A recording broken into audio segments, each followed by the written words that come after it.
नमस्कार दोस्तों, मैं हूं आगम सिंह सिसोदिया। स्वागत है आप सभी का।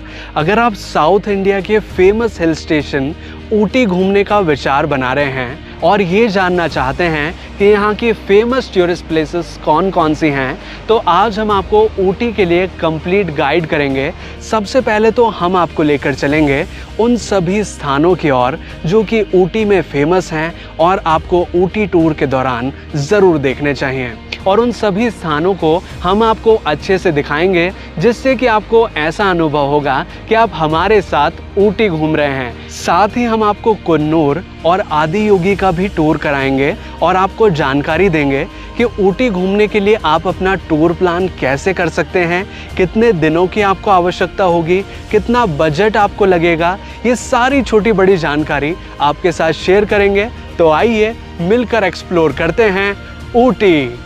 हमारा ये ट्रिप 3 नाइट्स 4 डेज़ का होने वाला है और इस टूर के दौरान हमारा सीक्वल कुछ इस प्रकार होगा कि सबसे पहले दिन हम चलेंगे ऊटी के पायकारा रीजन को एक्सप्लोर करने, जहाँ पर Pykara waterfall, Pykara boat house और कई सारी शूटिंग लोकेशंस हैं। फिर दूसरे दिन हम चलेंगे ऊटी की फेमस टॉय ट्रेन की राइड को एंजॉय करते हुए कुन्नूर साइट सीन के लिए, जहां पर हम देखेंगे टी गार्डन्स और कई सारे बेहतरीन टूरिस्ट प्लेसेस को।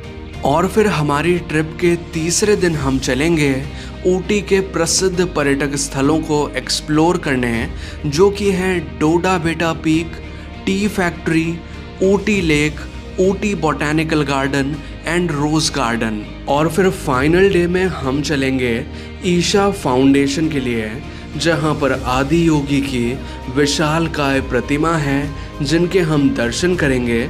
लेकिन बस इतना ही नहीं, इस टूर के दौरान और भी कई सारे स्थान हैं जिन्हें हम एक्सप्लोर करेंगे।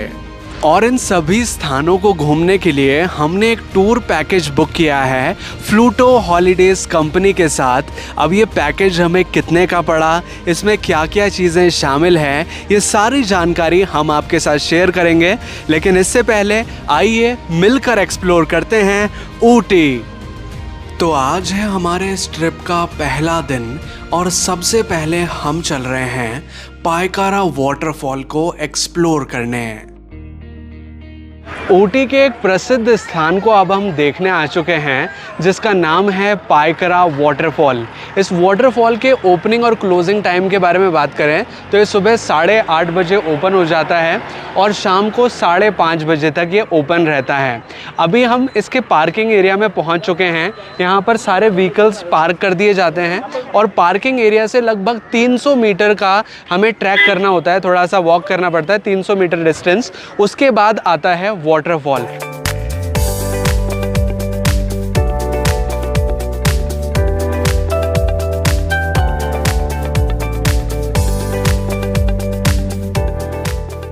पायकारा वाटरफॉल के लिए मेन गेट पर हम पहुंच चुके हैं। यहाँ पर एक टिकट काउंटर बना हुआ है जहाँ से आपको टिकट परचेज़ करना होता है।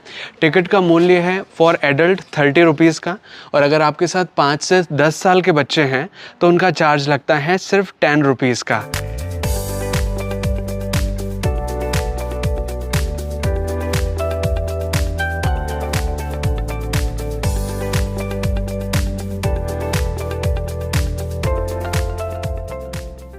पायकारा वाटरफॉल के मेन व्यू पॉइंट पर अब हम पहुंच चुके हैं। आप हमारे पीछे देख पाएंगे पायकारा वाटरफॉल का ये बेहद खूबसूरत नज़ारा, और नेचुरल ब्यूटी इस जगह को इस तरह से सराउंड किए हुए है कि इस खूबसूरती को ये और ज़्यादा बढ़ा देती है।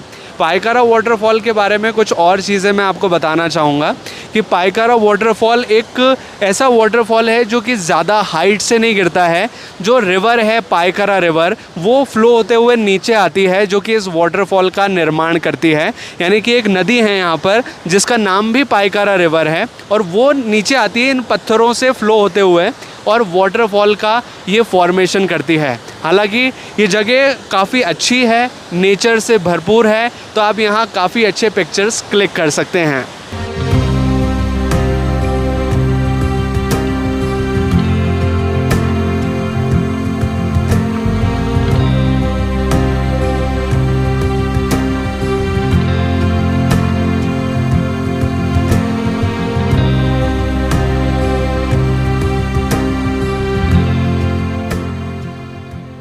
पायकारा रिवर के जस्ट सामने ही एक हिल पॉइंट बना हुआ है, जहाँ पर कुछ इस तरह की चेयर्स लगाई गई हैं, जहाँ पर बैठकर आप बहुत अच्छा टाइम स्पेंड कर सकते हैं और इस खूबसूरत नज़ारे को एंजॉय कर सकते हैं।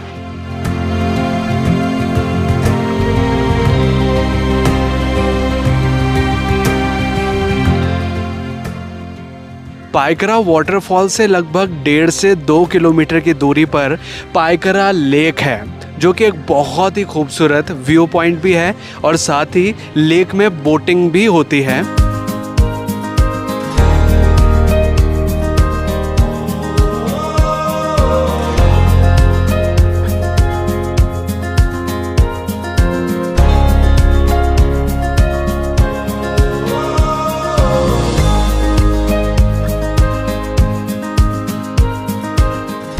पायकारा झील के किनारे पर हम पहुंच चुके हैं, जहां से बोटिंग की जाती है। यहां पर अलग अलग कैपेसिटी के हिसाब से बोट्स हैं। स्पीड बोट्स की भी अलग अलग कैपेसिटी है, 2 से 3 सीटर भी मिल जाएगा और 8 सीटर भी है। कई तरह की सिटिंग्स अरेंजमेंट यहां पर मिलते हैं। साथ ही जो ऊपर का एरिया है उसका भी थोड़ा व्यू दिखाना चाहूँगा। कुछ इस तरह का ये शेड वगैरह यहाँ पर है। वहाँ पर टिकट काउंटर है इसका, जहाँ से आप टिकट्स वगैरह परचेज़ कर सकते हैं।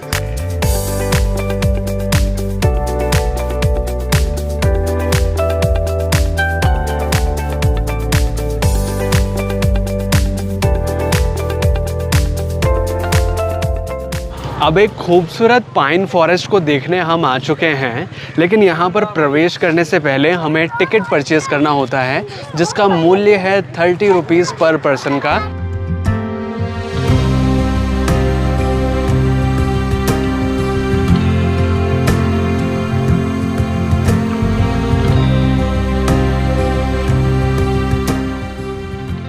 पाइन फॉरेस्ट एक बहुत ही खूबसूरत शूटिंग लोकेशन है। यहाँ पर भी कई सारी बॉलीवुड मूवीज़ की शूटिंग हुई है। जैसे कि आपने कई बार देखा होगा कि जंगलों के बीच में हीरो और हीरोइन इस तरह से चलते रहते हैं, या फिर कोई रोमांटिक सॉन्ग की शूटिंग होती है, तो इसमें इसी प्रकार का सीन दिखाया जाता है। एक्चुअल में ऊटी का जो पायकारा वाला रूट है, उसमें कई सारे शूटिंग लोकेशंस हैं, कई सारी बॉलीवुड मूवीज़ की शूटिंग यहाँ पर हुई है। इसी वजह से कई सारे कपल्स को आप यहाँ देखेंगे, जो कि अलग अलग पोज में फ़ोटोज़ क्लिक कराते हुए, रील बनाते हुए आपको नज़र आएंगे। जो पाइन है, पाइन मतलब पाइन इंग्लिश नाम है, इसको लोकल लैंग्वेज में या हिंदी में देवदार के पेड़ कहा जाता है, जो कि हाइट में बहुत ऊंचे होते हैं और कुछ इस प्रकार के इनके पत्ते होते हैं। लेकिन जब आप यहाँ आएंगे तो एक अलग ही अनुभव होगा, और जब आप पिक्चर्स क्लिक करेंगे तो बहुत अच्छी मेमोरी आप अपने साथ ले जा पाएंगे।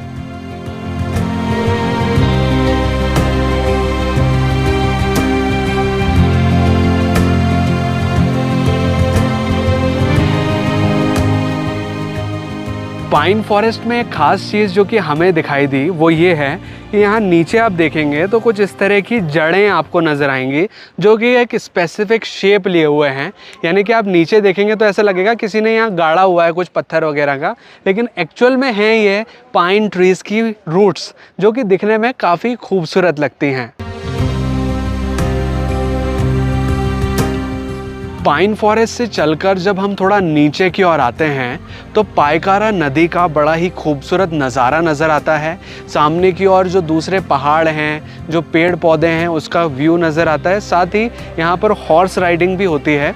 जैसे कि यहाँ देख पाएंगे कुछ हॉर्सेस हैं जिनमें आप राइड कर सकते हैं। इसी जंगल में थोड़ा घुमाते हैं, तो अगर आप चाहें तो हॉर्स राइडिंग कर सकते हैं, या फिर यहाँ शांति से बैठकर इस नज़ारे को एंजॉय कर सकते हैं। कुछ इस तरह की चेयर्स वगैरह भी यहाँ लगाई गई हैं जहाँ पर आप बैठ सकते हैं, या फिर नॉर्मली अगर आप ग्रास पे भी बैठकर इस व्यू को एंजॉय करना चाहते हैं तो वो भी कर सकते हैं।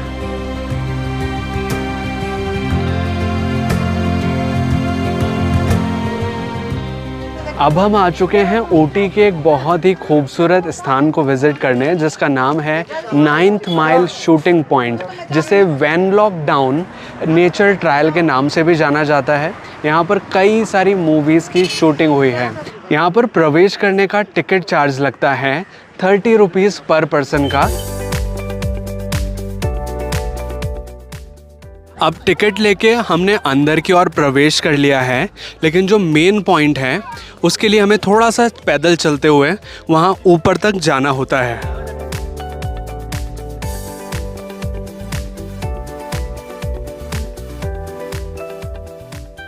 थोड़ी ट्रैकिंग करने के बाद अब हम पहुंच चुके हैं 9th माइल शूटिंग पॉइंट के मेन पॉइंट पर। यहाँ से आप देखेंगे तो दूर दूर तक घास के मैदान आपको नज़र आएंगे। ऐसे घास के मैदान आपने ज़रूर बॉलीवुड मूवीज़ में देखे होंगे, वे सभी यहीं पर शूट किए जाते हैं। और जो मूवीज़ में कई बार आपने देखा होगा, कई रोमांटिक सॉन्ग्स होते हैं जिसमें कि हीरो हीरोइन नीचे लुढ़कते हुए जाते हैं, और वो वाला सीन भी यहाँ पर शूट किया जाता है क्योंकि नीचे की ओर ढलान है और घास है। तो अगर आप भी चाहें तो इस तरह की कुछ रील्स वगैरह बना सकते हैं, लेकिन थोड़ा डेंजरस हो सकता है कि कहीं आपको ब्रेक ना लगे तो आप डायरेक्ट नीचे जा सकते हैं। बाकी ये जो जगह है बहुत खूबसूरत है। दूर दूर तक आप देखेंगे तो फॉरेस्ट और ग्रीनरी नज़र आएगी, साथ ही ऊपर की साइड क्लाउड्स हैं, और इतनी ऊपर आने के बाद बहुत ठंडी और फ्रेश एयर यहाँ चलती है जिसका मज़ा आप ले सकते हैं। थोड़ी देर यहाँ बैठकर टाइम स्पेंड कर सकते हैं। वाकई में बहुत खूबसूरत जगह है ये।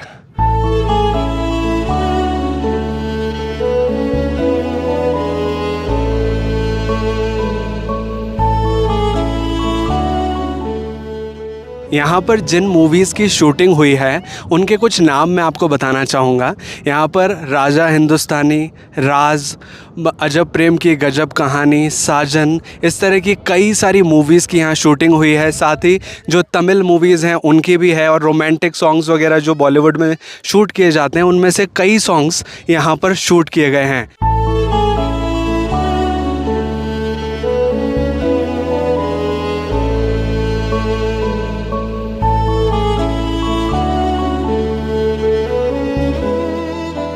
ऊटी में अब हम देखने जा रहे हैं गोल्फ कोर्स को, जो कि पायकारा रोड पर पड़ता है। ये गोल्फ कोर्स इसलिए फेमस है क्योंकि कई सारी बॉलीवुड मूवीज़ की शूटिंग यहाँ पर हुई है।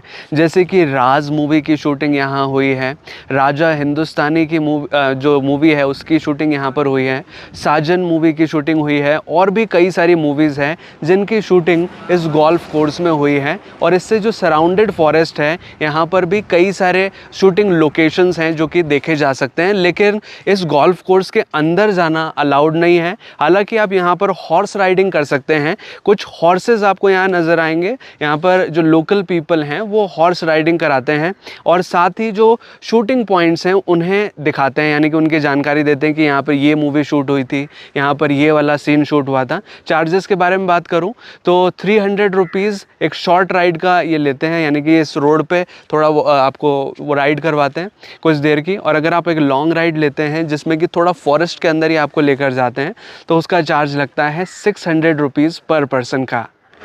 अभी जो आप मेरे पीछे बंगला देख पा रहे हैं ये वही बंगला है जहां पर एक हॉरर मूवी की शूटिंग हुई थी जिसका नाम था राज।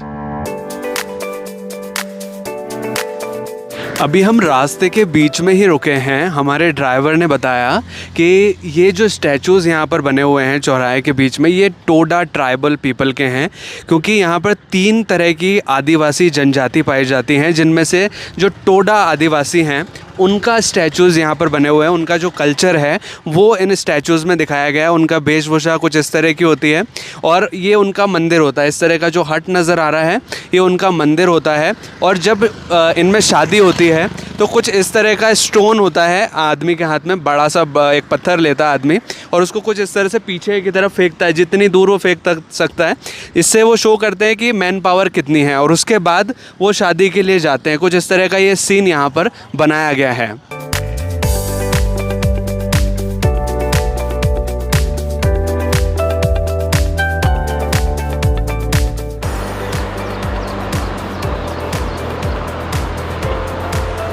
पायकारा रोड पर ही पड़ता है पायकारा डैम, जो कि आप अभी हमारे पीछे देख पाएंगे। ज़्यादा बड़ा डैम तो नहीं है, 3 ही इसके ओपनिंग्स हैं जहां से अभी फ़िलहाल पानी आ रहा है।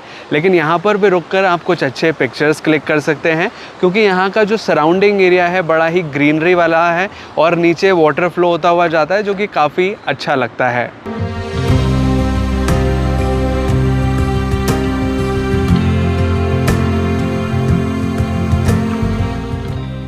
ऊटी में जिस होटल में हम स्टे करने वाले हैं उस होटल का टूर मैं आपको कराना चाहूँगा।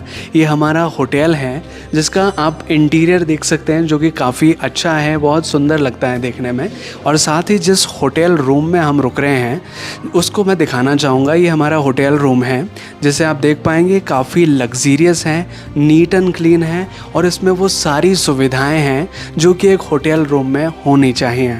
होटल रूम का टॉयलेट एरिया भी मैं आपको दिखाना चाहूँगा। ये भी बिल्कुल साफ़ सुथरा है और नीट एंड क्लीन है। ये रूम हमारे टूर पैकेज में शामिल है जो कि हमने बुक किया था फ्लूटो हॉलीडेज़ कंपनी के साथ।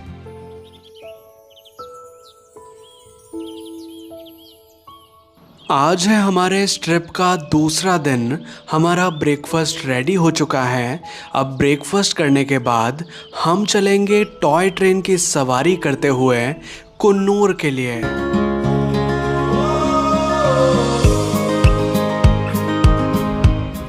अब ऊटी के एक बहुत ही मशहूर स्थान पर हम पहुंच चुके हैं जिसका नाम है Udhagamandalam railway station.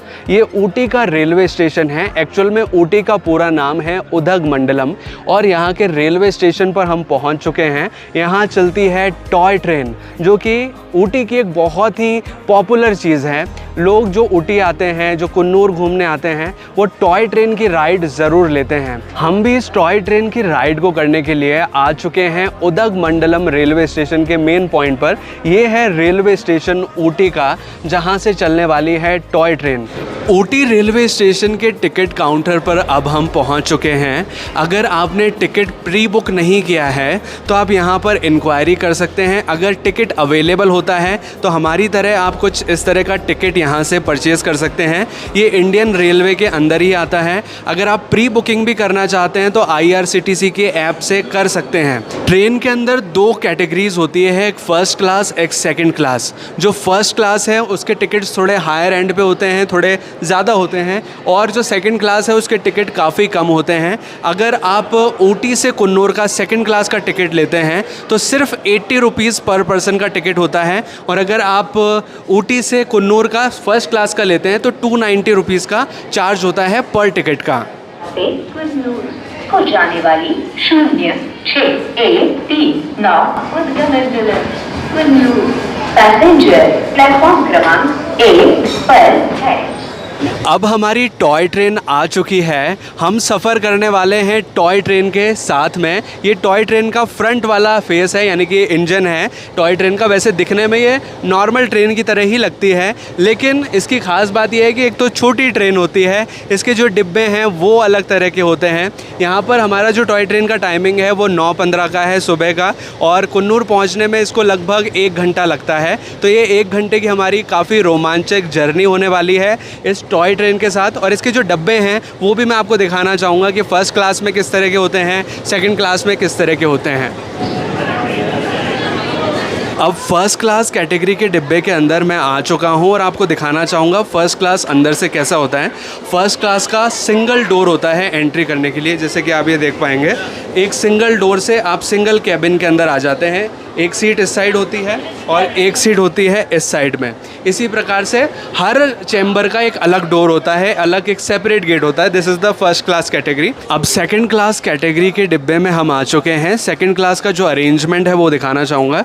Second class के अरेंजमेंट में एक सिंगल डोर होता है पूरे केबिन के लिए। जैसे फर्स्ट क्लास में पूरा एक केबिन था छोटा वाला, उसका एक डोर था, लेकिन इस पूरे केबिन के लिए इसमें एक सिंगल डोर ही होता है। और सिटिंग अरेंजमेंट कुछ इस प्रकार से होता है, लेकिन इसका टिकट काफ़ी कम होता है compare to the first class. और एक और इम्पॉर्टेंट चीज़ बताना चाहूँगा, अभी तो हमने यहाँ पर लोकल ऑफलाइन ऑफिस से टिकट परचेज़ कर लिया क्योंकि इस टाइम पे ज़्यादा भीड़ नहीं थी।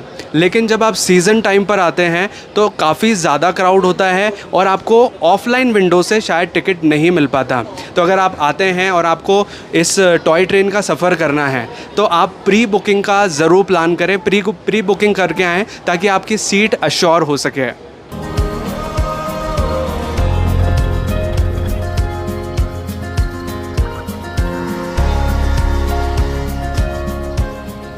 अब हमारे टॉय ट्रेन के सफ़र की शुरुआत हो चुकी है। ये एक जर्नी से ज़्यादा एक जॉय राइड लगती है, क्योंकि आप यहाँ देखेंगे तो टॉय ट्रेन से बहुत ही खूबसूरत नज़ारे नज़र आते हैं। टॉय ट्रेन कैट्टी वैली से होकर गुजरती है, जैसे कि अभी आप इन खूबसूरत नज़ारों को देख पाएंगे। नीचे पूरे के पूरे खेत, बागान और घर नज़र आते हैं। जब आप टॉय ट्रेन का एक्सपीरियंस लेंगे तो ये वाकई में एक मेमोरेबल एक्सपीरियंस होगा।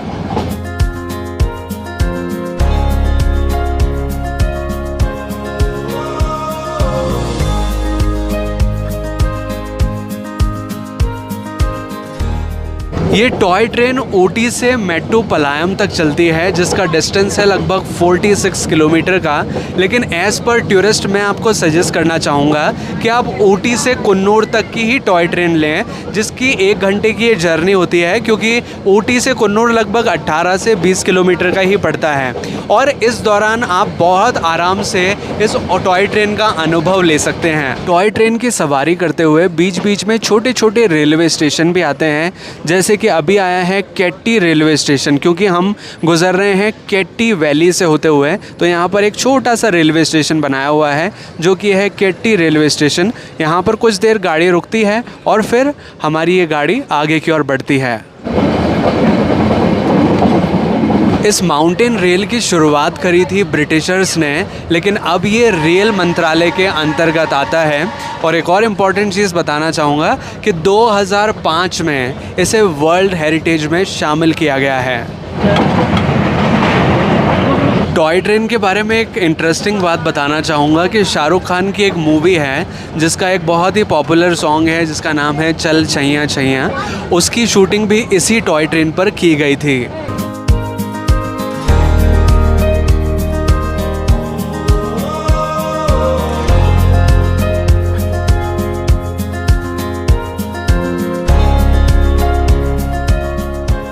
तो फाइनली अब हम पहुंच चुके हैं कुन्नूर में। हमारी ये टॉय ट्रेन की राइड बहुत अच्छी रही, काफ़ी खूबसूरत नज़ारों को हमने एंजॉय किया।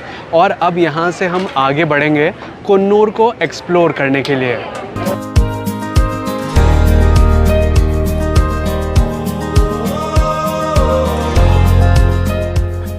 कुन्नूर में अब हम आ चुके हैं टी गार्डन्स को एक्सप्लोर करने, जो कि इस तरह की बेहद खूबसूरत जगह है।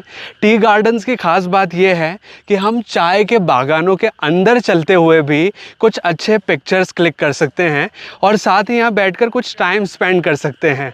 और ये जो टी स्टेट हैं, इनका नाम है सिंगारा टी स्टेट्स।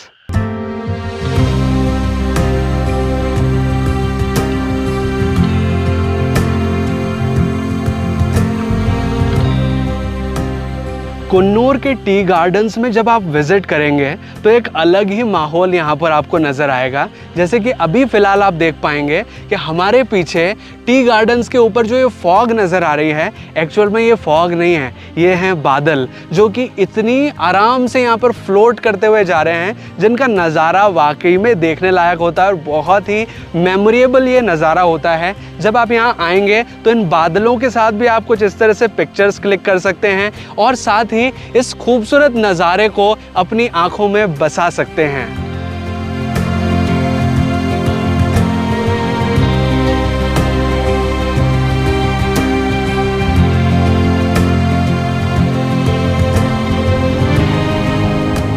कुन्नूर में अब हम चल रहे हैं डॉल्फिन नोज व्यू पॉइंट के लिए, जिसका रास्ता थोड़ा सा यहाँ से होकर जाता है, पास में ही है व्यू पॉइंट। लेकिन इससे पहले मैं आपको दिखाना चाहूँगा टी लीव्स को थोड़ा करीब से, क्योंकि यहाँ पास में बहुत ही घने टी गार्डन्स हैं, चाय के बागान हैं। चाय की पत्तियाँ कुछ इस प्रकार की नज़र आती हैं, जैसे कि मैं आपको थोड़ा क्लोज़अप में दिखाने की कोशिश करूँगा। इसके बाहर कुछ इस तरह की कटिंग्स होती हैं और पास से देखने पर ये कुछ इस प्रकार की नज़र आती हैं। इन्हीं पत्तियों को काट करके जो चाय की पत्ती हम घरों में यूज़ करते हैं, वो बनाई जाती है।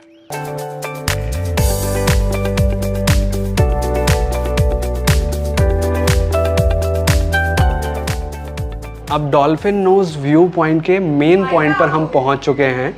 इस स्थान को डॉल्फिन नोज क्यों कहा जाता है मैं आपको दिखाना चाहूँगा। नीचे की ओर आप देखेंगे तो एक आकृति बनी हुई है जो कि देखने में ऐसा लगता है जैसे कि डॉल्फिन जो एक मछली होती है उसकी नाक हो, उसके समान ये नज़र आता है। इस वजह से इसे डॉल्फिन नोज व्यू पॉइंट कहते हैं। डॉल्फिन नोज व्यू पॉइंट काफ़ी ज़्यादा हाइट पर बना हुआ है और इस हाइट से अगर हम नीचे की ओर देखें तो दूर दूर तक घना जंगल नज़र आता है, टी गार्डन्स नज़र आते हैं और सामने की ओर एक वाटरफॉल नज़र आता है। हालांकि अभी जिस वक्त पर हम यहाँ विज़िट कर रहे हैं यहाँ पर फॉग ज़्यादा है, जो बादल हैं वो फ्लोट करते हुए नज़र आ रहे हैं और बादलों की संख्या इतनी ज़्यादा है कि जो दूर का घना जंगल है वो प्रॉपर विजिबल नहीं है। हालांकि ये व्यू पॉइंट काफ़ी ज़्यादा पॉपुलर है, इस वजह से जो लोग ऊटी या कुन्नूर विज़िट करने आते हैं वो डॉल्फिन नोज व्यू पॉइंट को ज़रूर एक्सप्लोर करते हैं।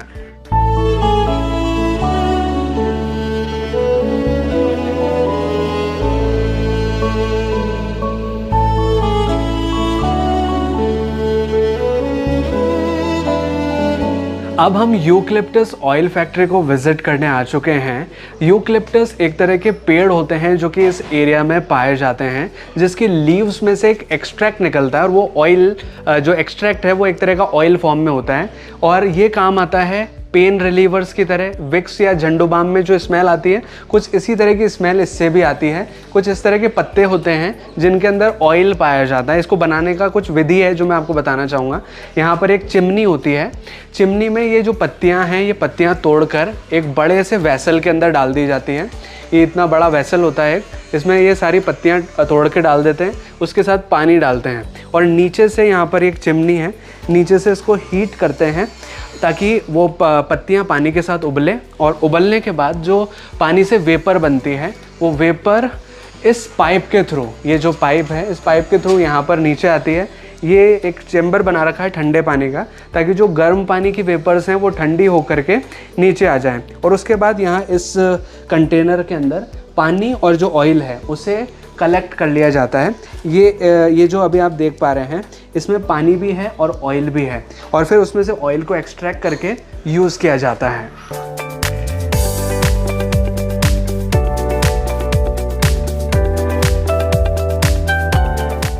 कुन्नूर में अब हम चल रहे हैं लैम्स रॉक व्यू पॉइंट के लिए, जो कि डॉल्फिन नोज जाने वाले मार्ग पर ही पड़ता है और यहाँ पर एंट्री करने का 30 रुपीज़ पर पर्सन का चार्ज है। बच्चे हैं तो 10 रुपये का चार्ज लगता है। हमने एंट्री टिकट परचेज़ कर लिया है। यहाँ से थोड़ा सा वॉक करना होता है, लगभग 5 मिनट्स का। उसके बाद हम पहुँचते हैं मेन व्यू पॉइंट पर।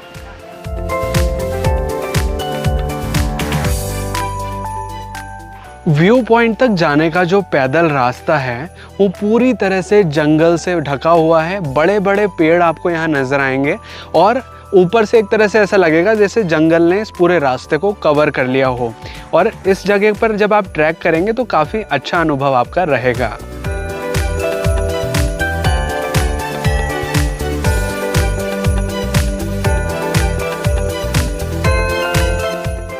अब हम लैम्स रॉक व्यू पॉइंट के मेन स्थान पर पहुंच चुके हैं जहां से नीचे का व्यू नज़र आता है। क्योंकि हम काफ़ी ज़्यादा ऊंचाई पर खड़े हुए हैं, इस वजह से जब हम नीचे की ओर देखते हैं तो दूर दूर तक का नज़ारा बहुत क्लियर नज़र आता है। लेकिन अभी जिस टाइम पर हम यहाँ विज़िट कर रहे हैं यहाँ कई सारे क्लाउड्स फ्लोट कर रहे हैं और क्लाउड्स की वजह से थोड़ा नज़ारा जो है वो थोड़ा ब्लर नज़र आ रहा है। लेकिन जब यहाँ पर टोटल सनशाइन होता है तो बहुत दूर दूर तक का बड़ा ही खूबसूरत नज़ारा नज़र आता है। इस पॉइंट का नाम कैप्टन लैम्स के नाम पर लैम्स रॉक रखा गया है। कैप्टन लैम्स ब्रिटिश सरकार, जब यहाँ पर ब्रिटिशर्स का राज हुआ करता था तो उस टाइम पे कैप्टन लैम्स यहाँ पर आए थे और उसी के बेस्ड पर इस जगह का नाम रखा गया है। और ये जो स्ट्रक्चर बना हुआ है यहाँ पर एक रॉकी स्ट्रक्चर है, इस वजह से लैम्स का रॉक, तो लैम्स रॉक इस पॉइंट का नाम रखा गया है। सभी साइट सीन्स करने के लिए हमें एक प्राइवेट कैब की फैसिलिटी मिली है जो कि हमारे टूर पैकेज में शामिल है। हमारे ड्राइवर भी एक बहुत अच्छे पर्सन हैं जो कि हमें सारी प्लेसेस के लिए अच्छे से गाइड कर रहे हैं, अच्छे से समझा रहे हैं। ये पैकेज हमने बुक किया है फ्लूटो हॉलीडेज़ कंपनी के साथ।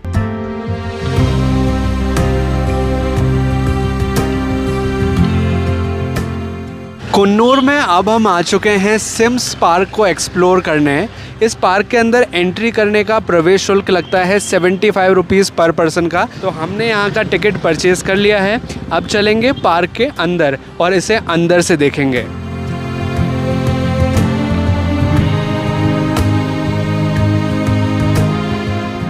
सिम्स पार्क के अंदर अब हमने प्रवेश कर लिया है। ये कुन्नूर की सबसे लोकप्रिय जगहों में से एक है। यहाँ पर अंदर प्रवेश करते ही बहुत सारी वनस्पति ग्रीनरी नज़र आती है।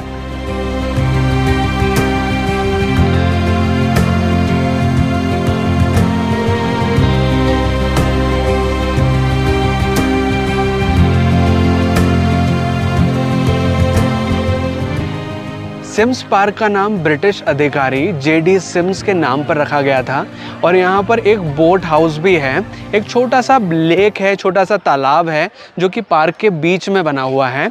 यहाँ पर कुछ इस तरह की पैडल बोट्स रखी हुई हैं जिनमें कि आप बोटिंग भी कर सकते हैं। ज़्यादा बड़ा तालाब तो नहीं कहेंगे इसको, लेकिन यहाँ से पार्क का जो सर्कमफ्रेंस वाला एरिया है वो नज़र आता है। बीच से आप देखेंगे तो पार्क का चारों तरफ का जो एरिया है वो नज़र आएगा। साथ ही यहाँ बच्चों के लिए एक चिल्ड्रंस पार्क भी बना दिया गया है। कुछ झूले चक्री हैं जो कि अगर आपके साथ छोटे बच्चे आते हैं तो उनके लिए काफ़ी अच्छी जगह है।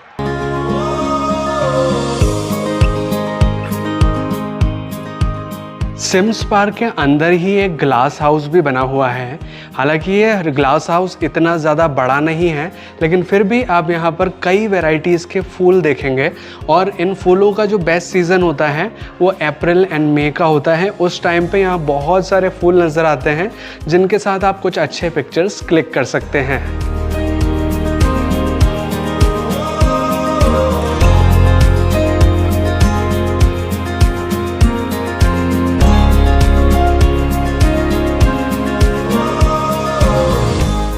कुन्नूर से ऊटी जाने वाले रास्ते पर एक व्यू पॉइंट आता है जिसे बोलते हैं केटी वैली व्यू पॉइंट। और यहाँ से केटी वैली का बड़ा ही खूबसूरत नज़ारा नज़र आता है। दूर दूर तक वैली की जितनी भी बसावट है, जो लोग यहाँ पर रहते हैं, उनके घर, उनके खेत खलियान या फिर जो चाय के बागान हैं, ऊपर से देखने पर एक बहुत ही खूबसूरत नज़ारा यहाँ से दिखाई देता है। व्यू पॉइंट पर कुछ टेलीस्कोप्स भी रखे हुए हैं जिनकी सहायता से दूर के नज़ारे हम बड़ी आसानी से देख पाते हैं।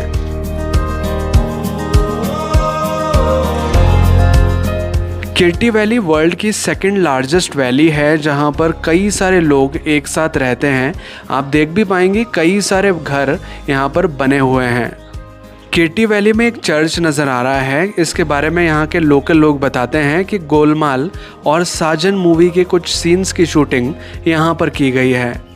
इस व्यू पॉइंट से देखें तो सामने की ओर 3 माउंटेन्स नज़र आते हैं जिन्हें कहा जाता है स्लीपिंग लेडी माउंटेन्स, क्योंकि ये कुछ इस प्रकार से बने हुए हैं जैसे दूर से देखने पर लगता है जैसे कोई महिला यहाँ पर लेटी हो।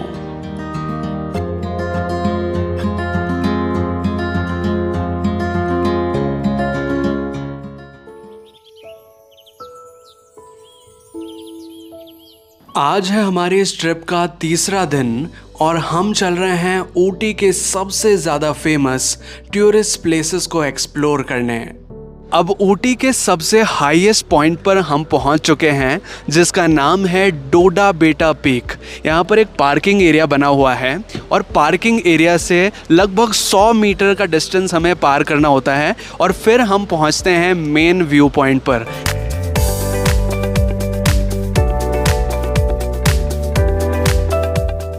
डोडा बेटा पीक में प्रवेश करने के लिए हमें 10 रुपये पर पर्सन का एंट्री शुल्क देना होता है, जो कि यहाँ पर बने टिकट विंडो से आप परचेज कर सकते हैं।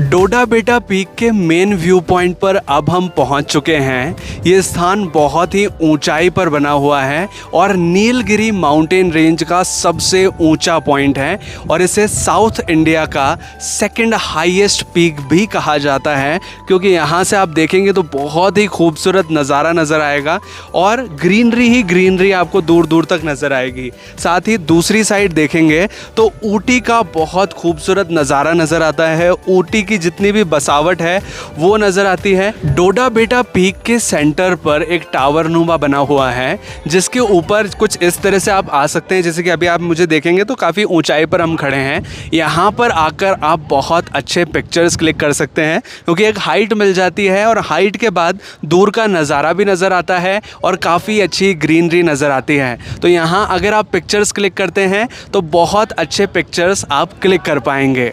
इस टावर नुमा आकृति के जब हम ऊपर आते हैं तो यहाँ से दो व्यू पॉइंट्स नज़र आते हैं, जैसे कि यहाँ लिखा हुआ है कुन्नूर व्यू। अगर आप इस विंडो से बाहर की ओर देखेंगे तो आपको कुन्नूर का नज़ारा नज़र आएगा, जो कुन्नूर की बसावट है वो नज़र आएगी।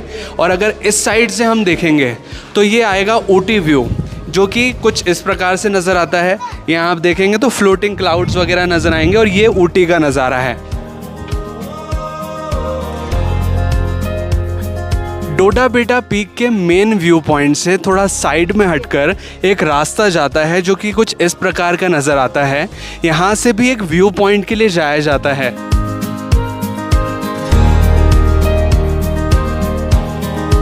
साइड में बने हुए रास्ते से थोड़ा आगे बढ़कर एक और व्यू पॉइंट आता है। वैसे तो ये भी डोडा बेटा पीक का ही व्यू पॉइंट है, लेकिन यहाँ पर कुछ इस तरह की फेंसिंग लगाई हुई है सेफ्टी पर्पस के लिए, क्योंकि नीचे एक तरह की खाई बनी हुई है।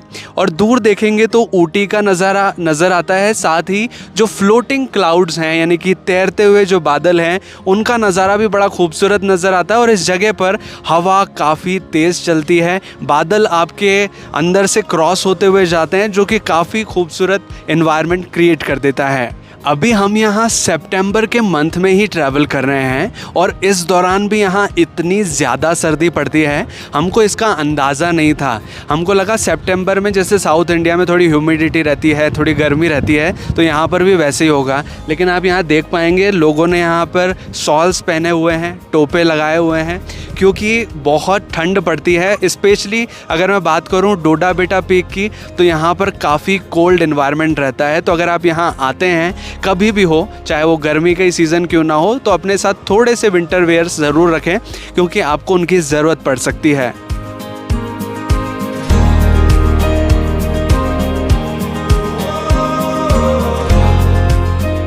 डोडा बेटा का अर्थ मैं आपको बताना चाहूँगा। डोडा का मतलब होता है बड़ा और बेटा का मतलब होता है पहाड़, यानी कि बड़ा पहाड़। और नीलगिरी माउंटेन रेंज का ये सबसे बड़ा और सबसे ऊंचा पहाड़ है, इस वजह से इसे कहते हैं डोडा बेटा पीक।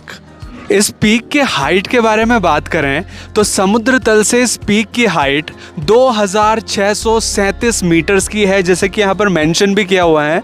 और अगर फीट्स में इसकी हाइट के बारे में बात करें तो 8652 फीट्स की ऊंचाई पर यह स्थान है।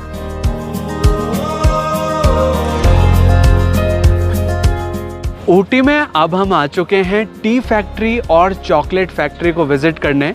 ये इसका पार्किंग एरिया है और ये है फैक्ट्री एरिया, जहाँ पर अंदर चलकर हम देखेंगे कि चाय पत्ती कैसे बनाई जाती है, चॉकलेट्स कैसे बनाई जाती है और इस पूरी फैक्ट्री को विज़िट करेंगे। टी फैक्ट्री में प्रवेश करने से पहले हमें यहाँ पर एंट्री टिकट परचेज़ करना होता है, जिसका मूल्य है 20 रुपीज़ पर पर्सन का। और अगर आपके साथ बच्चे हैं 5 साल के कम के तो सिर्फ 10 रुपये का चार्ज लगता है। और इसी के साथ यहाँ पर एंट्री करने से पहले कुछ इस तरह का बैंड बांधा जाता है, जिससे कि काउंटिंग की जाती है कि टी फैक्ट्री में एक दिन में कितने मेंबर्स, कितने विजिटर्स ने विज़िट किया। टी फैक्ट्री में प्रवेश करते ही सबसे पहले तो हमें हिस्ट्री के बारे में जानकारी मिलती है कि टी का ओरिजिन कैसे हुआ था। जैसे कि टी का ओरिजिन हुआ था चाइना से लगभग 5000 साल पहले। तो इस तरह की जो इतिहास है वो यहाँ पर मेंशन किया गया है, जिसे आप यहाँ पर रीड कर सकते हैं। हम सभी लोग चाय तो पीते हैं, लेकिन चाय एक्चुअल में बनती कैसे है वो इंटरेस्टिंग प्रोसेस मैं आज आपको दिखाने जा रहा हूँ टी फैक्ट्री के अंदर। सबसे पहले तो यहाँ पर एक चार्ट लगाया गया है और डिमॉन्स्ट्रेशन भी दिया जाता है कि कैसे प्रोसेस होती है स्टेप बाय स्टेप टी का। यहाँ की पूरा प्रोसेस समझाते हैं, लेकिन मैं आपको थोड़ा लाइव दिखाना चाहूँगा। कुछ इस तरह की पहले तो लीव्स जो होती हैं चाय की पत्तियाँ, उनको खेतों से तोड़ा जाता है। जो टी गार्डन्स होते हैं वहाँ से चाय की पत्तियाँ लाई जाती है।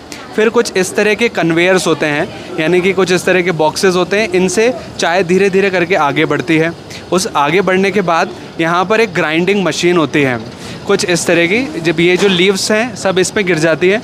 इस प्रोसेस के बाद पत्तियों को नीचे की ओर भेजा जाता है, नीचे के कंपार्टमेंट में, जहाँ पर अब हम चलेंगे, जहाँ पर आगे की प्रोसेसिंग की जाती है टी की। जब पत्तियाँ ऊपर वाले सेक्शन से नीचे वाले सेक्शन में आती हैं तो उन्हें बारीक बारीक काट दिया जाता है, और वो जो बारीक कतरन है चाय की पत्तियों की, वो धीरे धीरे करके कन्वेयर बेल्ट में आगे की ओर चलती हैं। कन्वेयर बेल्ट से आगे बढ़ते हुए चाय पत्ती जाती है कुछ इस तरह के रोटर में, जहाँ से चाय पत्ती का जो मॉइस्चर है उसे निकाल दिया जाता है, और चाय पत्ती का जो बहुत सारा पाउडर है वो यहाँ आगे की ओर इकट्ठा हो जाता है। इसके बाद चाय पत्ती को सुखाने के लिए यहाँ पर ड्रायर्स की सहायता ली जाती है, और चाय पत्ती में जो भी मॉइस्चर रहता है उसे निकाला जाता है। और जो सूखने के बाद चाय पत्ती का पाउडर हमें नज़र आता है वो ब्लैक कलर का होता है, जैसा कि हम घरों में देखते हैं। लेकिन यहाँ पर जो पाउडर है वो मिक्सचर है, यानी कि इसमें मोटे दाने भी हैं और बारीक चाय पत्ती भी है। तो यहाँ पर कई तरह के छन्ने लगे हुए हैं, बारीक से लेकर मोटे छन्ने। कुछ छन्ने यहाँ पर हैं, जैसे कि आप देख पाएंगे कि यहाँ पर कुछ बारीक छन्ने हैं, कुछ मोटे छन्ने हैं। तो उनके हिसाब से जो चाय पत्ती है वो अलग अलग तरह से कलेक्ट की जाती है। फिर फाइनल में जब चाय पत्ती रेडी हो जाती है अलग अलग कैटेगरी के हिसाब से, तो ये है चाय पत्ती को पैक करने की मशीन, जिसमें कि अलग अलग कैटेगरी के हिसाब से चाय पत्ती को पैक किया जाता है और फिर मार्केट में सेल किया जाता है। टी फैक्ट्री के अंदर ही कुछ इस तरह से चाय भी आपको डेमो के रूप में पिलाई जाती है कि आप टेस्ट कर सकें कि यहाँ पर किस प्रकार की चाय बनती है। ऐसे जितने भी टूरिस्ट आते हैं उन्हें कॉम्प्लीमेंट्री ये चाय पिलाई जाती है। जो 20 रुपये का टिकट है उसके अंदर ये चाय भी इंक्लूडेड होती है। यहाँ जो हमें चाय टेस्ट कराई जाती वाकई में बहुत क्वालिटी की है और बहुत टेस्टी है। ये पीने के बाद ही पता पड़ता है कि रियल चाय का टेस्ट कैसा होता है। सूपर टी अड्डीबड़ी सुपर। टी फैक्ट्री का विज़िट करने के बाहर जैसे ही हम बाहर निकलते हैं तो यहाँ पर टी के कई सारे आउटलेट्स हैं, जहाँ पर वैरायटीज़ ऑफ टी मिलती है, जैसे कि lemon tea, ginger tea, masala tea, white tea, green tea. अलग अलग वैरायटीज़ की टी मिलती है जो कि फ्रेशली यहीं पर बनाई जाती हैं, जिन्हें भी आप यहाँ से परचेज़ कर सकते हैं। टी फैक्ट्री का जैसे ही एंड होता है उसी के बाद शुरुआत हो जाती है चॉकलेट फैक्ट्री की। और यहाँ पर चॉकलेट बनाने का एक छोटा सेक्शन है जो कि एक कांच के केबिन के अंदर है। यहाँ अंदर तो हम नहीं जा सकते क्योंकि हाइजीन का ध्यान रखा जाता है यहाँ पर प्रॉपर्ली, लेकिन यहाँ देख पाएंगे कि ये चॉकलेट को मेल्ट करके अलग अलग शेप्स के अंदर सांचों में डाला जा रहा है ताकि अलग अलग चॉकलेट्स बना सकें। यहाँ पर एक और चॉकलेट का अलग फ्लेवर है, शायद में भी क्रंची वाला चॉकलेट्स यहाँ बनाए जा रहे हैं। कुछ चॉकलेट्स इधर की साइड हैं, और इस तरह की चॉकलेट्स भी यहाँ एंटर करने के अंदर ही आपको दी जाती हैं टेस्ट के लिए, कि अगर आप चाहें तो टेस्ट कर सकते हैं। और ये कई सारे वैरायटीज़ के चॉकलेट्स के बॉक्सेस हैं, ये लाइन से देखेंगे तो इन सभी बॉक्सेस में चॉकलेट्स हैं जो कि यहीं पर मैन्युफैक्चर किए गए हैं। चॉकलेट फैक्ट्री के जस्ट सामने चॉकलेट की शॉप्स हैं, जहाँ से आप कुछ इस तरह की चॉकलेट्स परचेज़ कर सकते हैं। वैरायटीज़ ऑफ चॉकलेट्स यहाँ पर अवेलेबल हैं।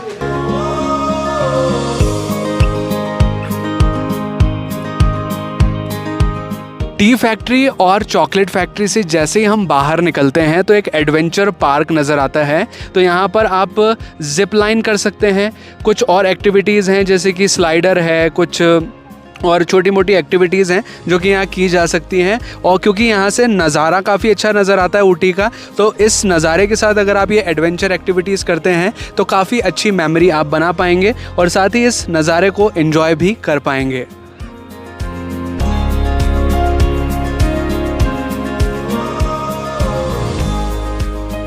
अब हम आ चुके हैं ऊटी के बॉटेनिकल गार्डन को एक्सप्लोर करने, जो कि ऊटी की एक बहुत ही मशहूर टूरिस्ट प्लेस है। लेकिन यहाँ अंदर जाने से पहले हमें टिकट परचेज़ करना होता है और टिकट का मूल्य है 100 रुपीज़ पर पर्सन का। बॉटेनिकल गार्डन के अंदर हमने प्रवेश कर लिया है।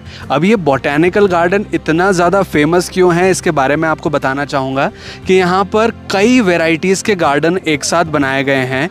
जैसे कि यहाँ पर जापान गार्डन है, लोअर गार्डन है, फर्न गार्डन है, मेगा लॉन है, ग्रास हाउस है, राजभवन है, न्यू गार्डन है, इटालियन गार्डन है। मतलब बहुत सारी वैरायटीज़ के गार्डन एक साथ इस गार्डन के अंदर, इस बॉटेनिकल गार्डन के अंदर बनाए गए हैं। और लगभग 200 से 300 प्रजाति के इसमें पेड़ हैं और कई वैरायटीज़ के फूलों के पौधे हैं। बॉटनिकल गार्डन के अंदर अब हम आ चुके हैं ग्लास हाउस के अंदर, जहाँ पर वैरायटीज़ ऑफ फ्लावर्स हमें नज़र आते हैं। यहाँ कुछ बड़े साइज़ के फ्लावर्स हैं। यहाँ दूसरी साइड देखें तो हर अलग अलग वैरायटीज़ के जो फूल हैं वो यहाँ डिस्प्ले किए गए हैं। और ये एक बहुत अच्छा फ़ोटोजेनिक पॉइंट है। यहाँ पर कुछ कैमरामैन्स भी होते हैं जो कि आपके फ़ोटोज़ वगैरह क्लिक कर देते हैं, तो आप चाहें तो फ़ोटोज़ भी इनके साथ क्लिक करवा सकते हैं।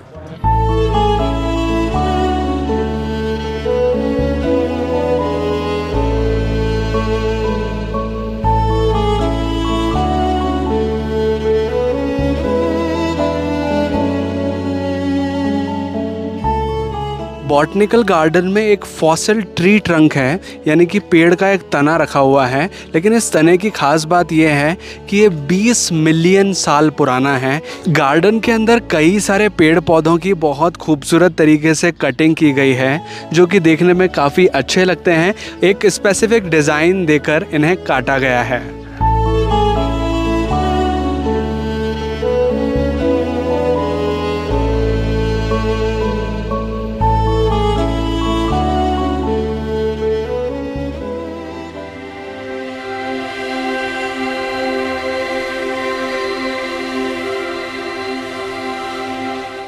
अब हम पहुंच चुके हैं ऊटी के मुरुगन टेम्पल में। मुरुगन स्वामी, जिन्हें कार्तिकेय भी कहा जाता है, जो कि भगवान शिव और माता पार्वती के पुत्र हैं, उनकी यहाँ पर काफ़ी बड़ी प्रतिमा बनी हुई है। और इस प्रतिमा की हाइट है लगभग 40 फीट की।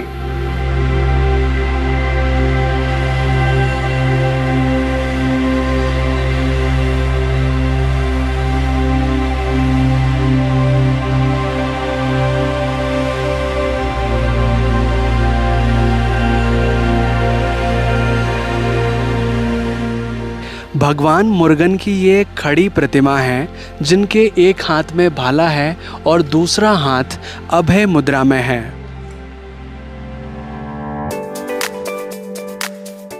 अब ऊटी के एक फेमस स्थान को हम विज़िट करने आ चुके हैं, जिसका नाम है बोट हाउस। इसे ऊटी लेक के नाम से भी जाना जाता है। बोट हाउस नाम इसलिए रखा गया है क्योंकि ऊटी लेक में बोटिंग की जाती है और बोटिंग की वजह से इसका नाम बोट हाउस रख दिया गया है। हालांकि इस बोट हाउस में एंट्री करने का 20 रुपीज़ पर पर्सन का चार्ज लगता है। ऊटी लेक में 3 तरह की बोट चलती हैं। एक रो बोट, जिसे चप्पू से चलाया जाता है। दूसरी होती है पैडल बोट, जिसे पैडल करके चलाना होता है। और तीसरी है मोटर बोट।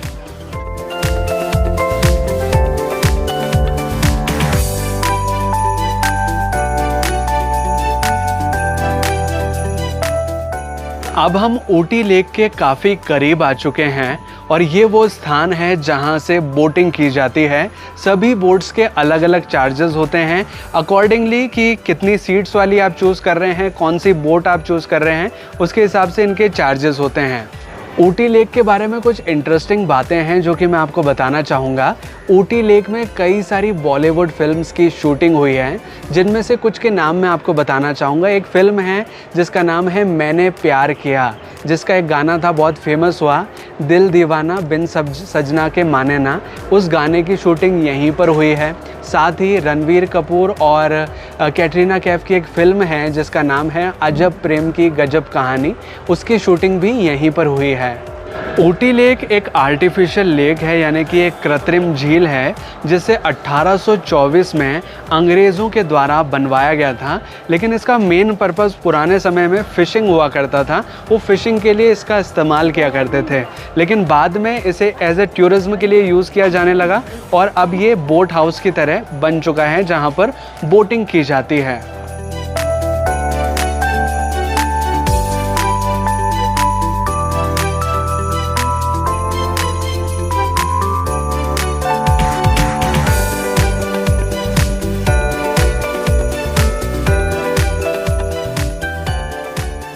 बोट हाउस के अंदर ही कई सारी दुकानें भी हैं जहां पर आप अगर चाहें तो कपड़े, टॉयज़ या फिर कुछ खाने पीने की चीज़ें परचेज़ कर सकते हैं।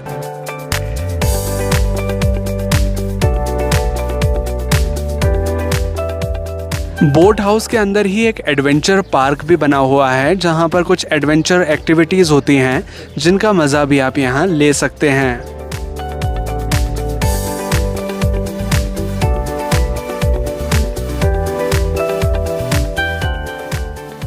अब हम आ चुके हैं ऊटी के रोज़ गार्डन को एक्सप्लोर करने, जिसे गवर्नमेंट रोज़ गार्डन के नाम से जाना जाता है। लेकिन यहाँ पर प्रवेश करने से पहले आपको एंट्री टिकट लेना होता है। एंट्री टिकट एडल्ट का 75 रुपीज़ है और अगर बच्चे आपके साथ हैं तो 40 रुपीज़ का चार्ज लगता है। हमने फ़िलहाल ये जो एंट्री शुल्क है वो यहाँ पर पे कर दिया है रोज़ गार्डन का, और अब यहाँ से हम गार्डन के अंदर प्रवेश करेंगे।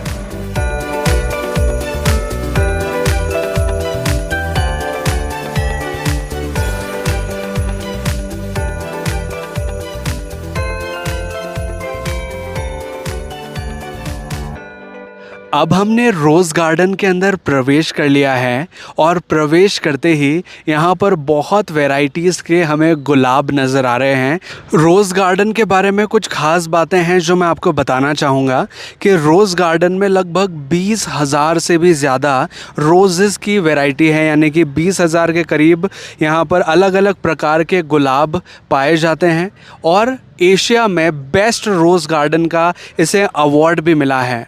रोज़ गार्डन के बारे में एक और ख़ास बात ये है कि रोज़ गार्डन से अगर हम नीचे की ओर देखें तो ऊटी का बहुत खूबसूरत नज़ारा नज़र आता है, क्योंकि रोज़ गार्डन थोड़ा सा हाइट पर बना हुआ है और नीचे देखें तो ऊटी का पूरी बसावट नज़र आती है और इसे हम काफ़ी क्लोज़अप में देख सकते हैं। रोज़ गार्डन को विज़िट करने का बेस्ट मंथ है अप्रैल और मई का, क्योंकि उस दौरान यहाँ पर कई सारे गुलाब आपको एक साथ नज़र आते हैं। ये बेस्ट सीज़न होता है।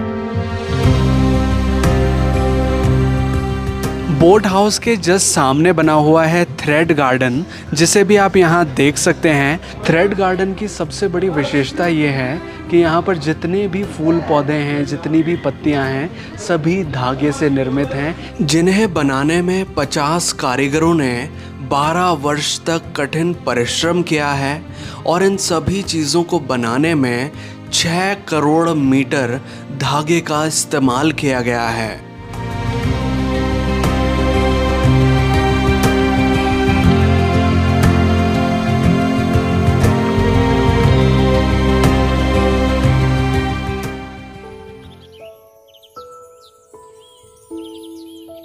आज है हमारे इस ट्रिप का फाइनल डे और हम चल रहे हैं ईशा फाउंडेशन के लिए।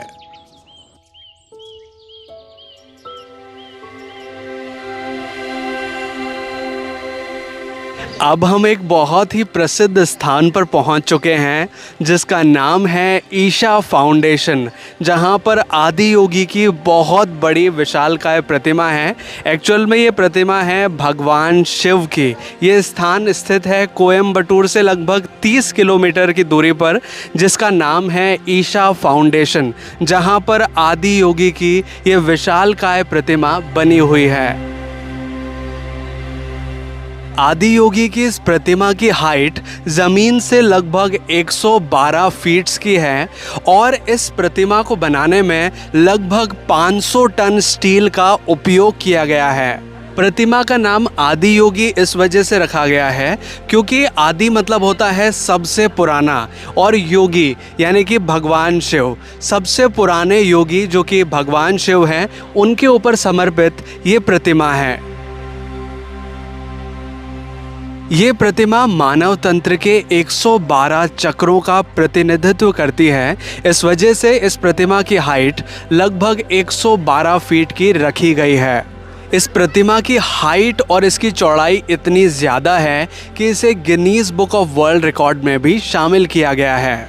इस प्रतिमा को बनाने की अभिकल्पना सद्गुरु जग्गी वासुदेव जी ने की थी और इस प्रतिमा को यहाँ पर स्थापित किया था 2017 में। ईशा फाउंडेशन काफ़ी बड़े एरिया में फैला हुआ है और ईशा फाउंडेशन के बीच में बनी हुई है आदि योगी की ये विशालकाय प्रतिमा। और जो प्रतिमा है उसके जस्ट सामने वाले एरिया में हम देखेंगे तो एक बड़ा सा ग्राउंड एरिया नज़र आता है जहां दूर से ही आदि योगी की प्रतिमा नज़र आती है।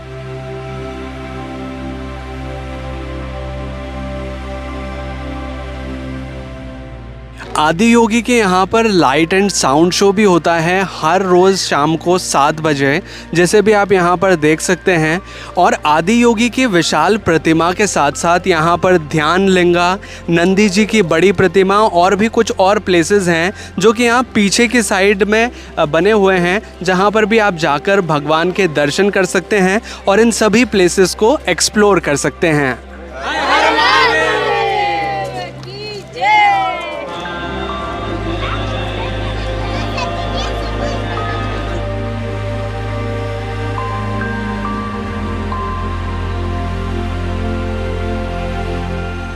अब आदि योगी के दर्शन के साथ ही हमारे इस पैकेज का समापन होता है। हम आ चुके हैं कोयम्बटूर एयरपोर्ट में, जहां से हमारी फ़्लाइट है जिससे हम जाएंगे अपने घर के लिए। तो अब इन सभी स्थानों को देखने के बाद अगर आप ऊटी घूमने का विचार कर रहे हैं तो अब मैं आपको जानकारी देता हूं कि कैसे आप अपना टूर प्लान बना सकते हैं। आपके पास 2 ऑप्शंस हैं। पहला ऑप्शन कि आप अपनी जर्नी स्वयं ही प्लान करें, सारे अरेंजमेंट स्वयं ही करें। इसके लिए आपको इन इलाकों की जानकारी होना बेहद ज़रूरी है। कुछ जानकारी मैं आपके साथ शेयर करना चाहूँगा। सबसे पहली बात कि आप ऊटी कैसे पहुँच सकते हैं। ऊटी अगर आप बाय एयर आना चाहते हैं तो नियर बाय एयरपोर्ट है कोयम्बतूर में।